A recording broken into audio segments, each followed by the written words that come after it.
Posted by you/CCTV_109. I, 28F, used to be best friends with Anna, 28F, since high school. She was popular and outgoing, while I was the introverted nerdy friend.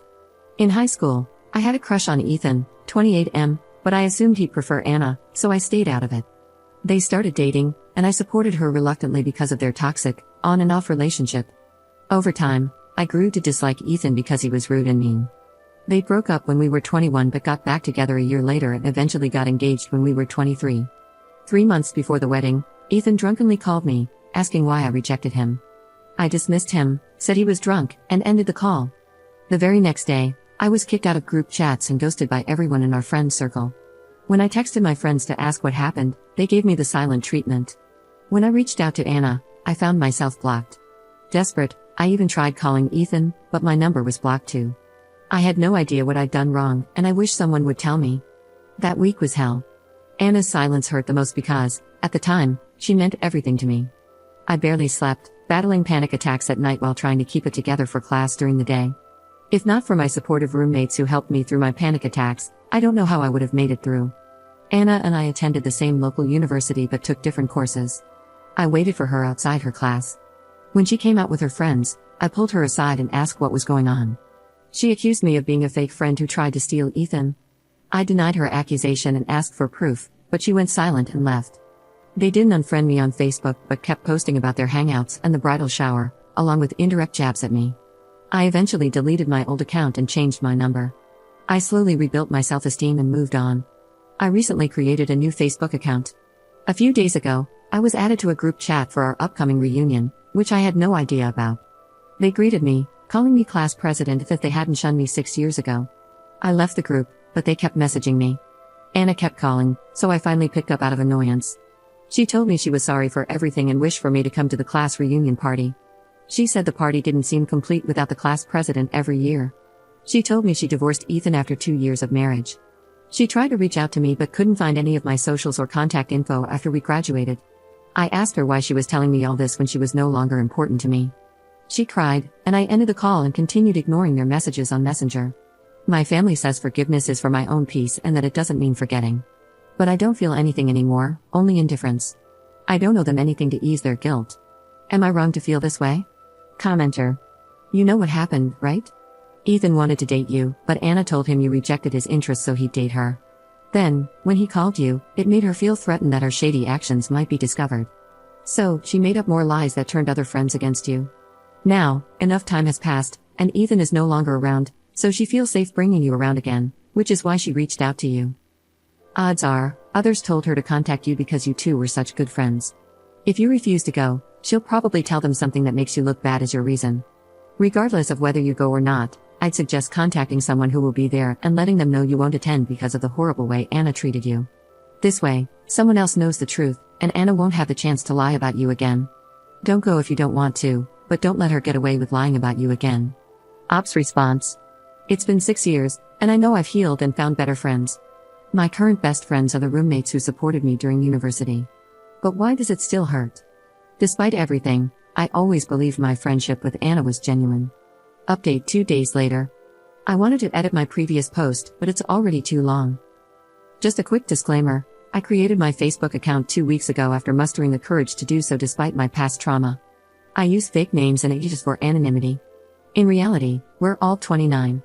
My friendship with Anna fell apart when I was 23 and now, 6 years later, we're 29. I know no one has noticed this so far, but I just wanted to clarify. Some people from my previous post suggested that I reach out to Ethan. However, before I could do so, he reached out to me first. Yesterday, I received a friend request from him, along with a message saying hi in Messenger. So, we talked. He invited me for coffee this weekend so we could talk about everything. I told him not to push his luck and just answer me. I asked him about his call that night. Since most boys were too intimidated to approach me, they often asked Anna to convey their feelings to me. Ethan was one of them.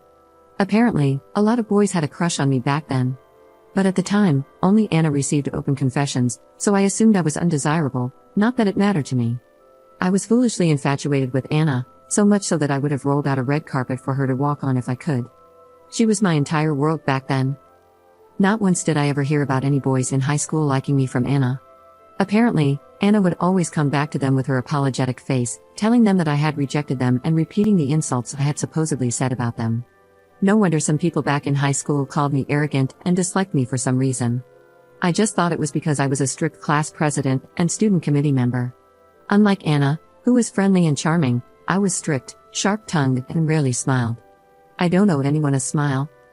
Ethan explained that he was mean to me back then because Anna told him I had said he was an orphan abandoned by his parents. This was a particularly sensitive topic for him, as he had been raised by his grandparents since childhood. He later discovered the truth when Anna inadvertently admitted it during an argument. That moment led him to file for divorce. Ethan shared that he genuinely did love Anna, but her constant insecurity and habit of bringing up my name in every argument strained their relationship. She either accused Ethan of still thinking about me or compared him to me. Anna did find out about Ethan's drunken call that very same night. They had an argument, and Ethan came close to calling off the wedding, but Anna guilt-tripped him into staying. Neither Ethan nor Anna lied or twisted the story. Anna simply told our entire friend group to stop talking to me. They knew I hadn't done anything wrong, but somehow, it was still my fault that Ethan had unresolved feelings toward me. I was, and still am, an introvert, and most of my friends back then were hers. It wasn't surprising that they followed her lead when she turned against me. They were always her friends, not mine. Anna and my ex-classmates then painted me as a villain to the other friends from high school. Ethan didn't do anything to help me because he was manipulated into hating me, his words, not mine. That's why I changed my number and deleted all my social media accounts. While no one directly bombarded me with mean messages, I constantly saw posts that seemed to be aimed at me, even though my name was never mentioned. Ethan only revealed everything to the others after his divorce from Anna was finalized. Now, Anna and my ex-classmates are the ones being shunned by the others, since 2 years ago. Ethan said he owed me an apology, though he knew it wouldn't be enough after everything that happened. While he never smeared my name, he stood on the sidelines and did nothing simply because I rejected him and called him an abandoned orphan during high school. He asked me if I would be going to the upcoming reunion party. Turns out the reunion party this time was for the 1995 high school batch. My ex-classmates probably wanted their former class president to attend for appearances. I told him I wouldn't go. He said I could sit with him and his ex-classmates if I wanted to. Why would I? Brother, ugh. I told him I wouldn't be attending because I have no friends from high school. He mentioned that the others would be sad if they heard I said that. Well, screw them. I received a lot more messages from old friends, but I didn't respond to any of them. I have no attachment to them. I told Anna that Ethan had already told me everything. She called me on Messenger again, sobbing. She admitted she might have been a terrible friend, but that she did care about me. All those years, I was always on her mind. I was too attached to her back then because she was my first real friend, as I had no friends in middle school. I was too shy and quiet to make friends. Anna taught me how to make friends and overcome my social anxiety, introducing me to a lot of people. I learned to cook for her and took care of her when she was sick. I even protected her from creeps. Everything I did was for her. Now that I think about it, it was kind of unhealthy. Maybe she wanted me to be that version of myself again, only for her convenience. She begged me to try again, saying she would be a better person for me. But I just ended the call and blocked her. After a few minutes of contemplation, I decided to delete my Facebook account again. I have a feeling that if I didn't, they would keep bothering me. I'll settle for a fake account. The main reason I made my Facebook account was to play Harvest Town anyway. Sorry for the long post. This will be my one and only update. I want to thank the 4 people who personally messaged me on Reddit. Your messages meant a lot, as not many people have done so much for me in my life. I hope my update answered your questions. Farewell. Edit. English is not my first language. We were born in 1995.